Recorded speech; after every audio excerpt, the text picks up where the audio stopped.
Rencana Haider untuk merampok Tangsan dan yang lainnya gagal.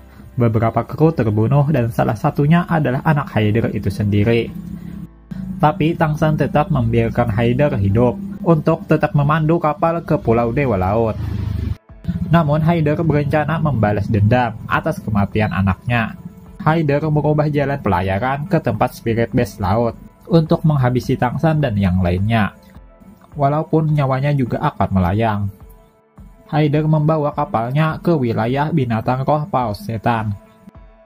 Mengetahui niat Haider, Tangsan mengambil alih kapal dan mengumpulkan teman-temannya agar bersiap akan bahaya yang datang. Bertepatan itu juga, gelombang laut yang besar muncul dan membuat kapal Tangsan terombang-ambing di lautan. Dan setelah itu, penguasa laut Paus Iblis menampakkan diri. Dengan tampilan yang sangat besar, Paus itu menatap Tangsan dan yang lainnya dengan tatapan dingin. Paus itu mengibaskan ekornya ke laut, membuat air laut berhamburan tidak karuan.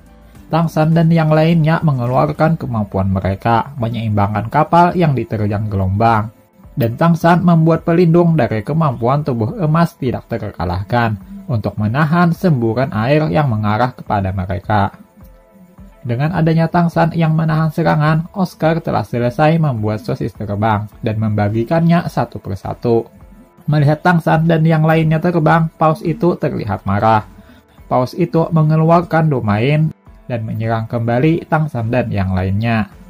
Mubai dan Zuking yang telah melakukan fusi roh serta dukungan dari Rongrong membantu Tangsan memblokir serangan Paus itu.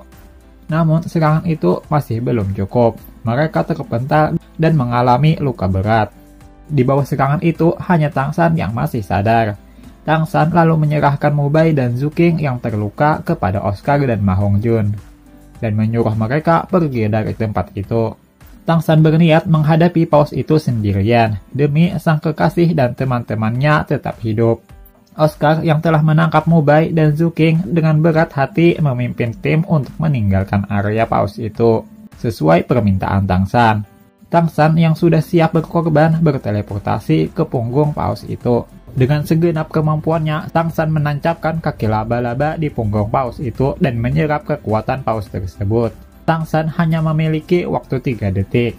Jadi dia gila-gilaan menyerap kekuatan Paus itu tanpa memperdulikan dirinya sendiri.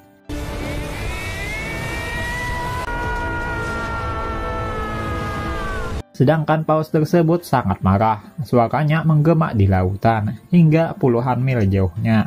Setelah berlangsung 3 detik, dalam kendali Paus, air laut seperti berubah menjadi palu, dan menargetkan Tangsan. Kemampuan cincin ke-6 Tangsan aktif, namun Tangsan masih terseret air, dan pingsan. Paus itu tidak lagi memperdulikan Tangsan yang sekarang pingsan.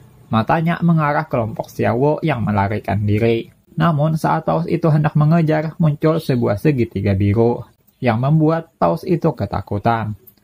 Dan sebuah sosok terlihat dari ujung segitiga itu. Sosok itu mengancam akan membuat buta mata Paus itu jika tidak pergi dari sini. Walaupun Paus itu masih marah, dia tidak berani melawan perintah dari sosok itu dan pergi ke dasar laut. Setelah beberapa waktu, Tangsan terbangun dan mendapati dirinya di tepi pantai. Tangsan tidak dapat bebas bergerak karena beberapa luka dan meridiannya yang hampir meledak. Tapi dia masih bersyukur karena masih hidup.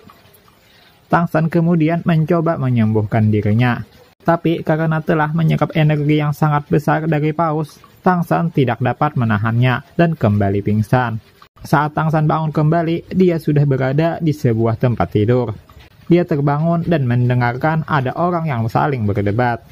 Mereka berdebat apakah menyelamatkan Tangsan atau mengambil barang-barangnya dan membiarkan Tangsan mati.